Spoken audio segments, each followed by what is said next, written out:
तर मित्रांनो, आपण आपल्या प्रवासास सुरुवात करतो पुणे येथून. पुणे ते तुळजापूर वाया सोलापूर असे 290 किलोमीटर अंतर कापल्यानंतर आपण पोहोचतो तुळजापूर येथे. आत प्रवेश करण्यासाठी 2 द्वार आहेत, शहाजी राजे द्वार आणि जिजाऊ माता द्वार. गोमुख स्नान करूनच भाविक पुढे दर्शनासाठी रवाना होतात. वीकेंड अथवा पब्लिक हॉलिडेच्या दिवशी या ठिकाणी प्रचंड गर्दी बघावयास मिळते. अवघ्या महाराष्ट्राची कुलस्वामिनी आई तुळजाभवानी या मंदिराचे बांधकाम हे 12व्या शतकात झालेले दिसते. प्राचीन आणि आकर्षक कोरीवकाम आपले लक्ष वेधून घेत असते.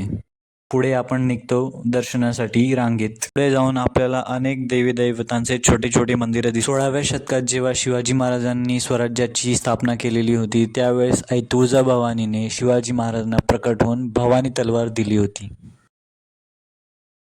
संध्याकाळच्या सुमारास आपल्याला गोंधळ पूजा देखील बघावयास मिळते. रात्रीच्या सुमारास विक्रेते आणि भाविक यांनी परिसर गजबजलेला असतो.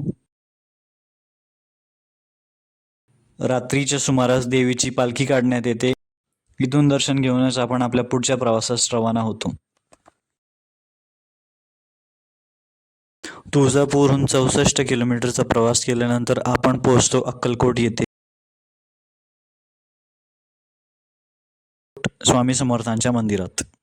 स्वामी समर्थ हे दत्तांचे 4थे अवतार मानले जातात. अवघे 22 वर्ष त्यांनी इथे निवास केला असे म्हटले जाते. ज्या वटवृक्षाखाली त्यांनी तप केले ते वटवृक्ष देखील इथे बघावयास मिळते. आपण निघतो समाधी मठ येथे.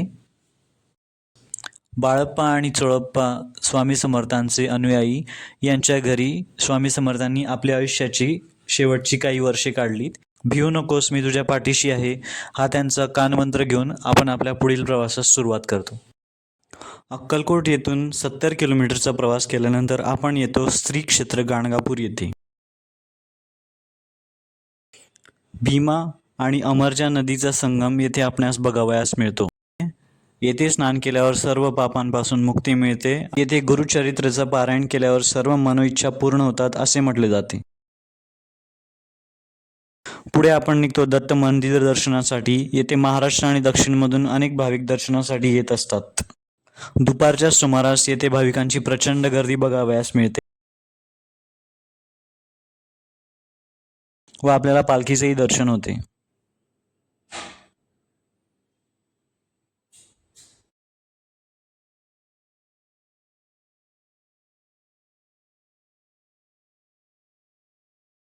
दुपारी 12-1च्या सुमारास इथे आरती सुरू होते.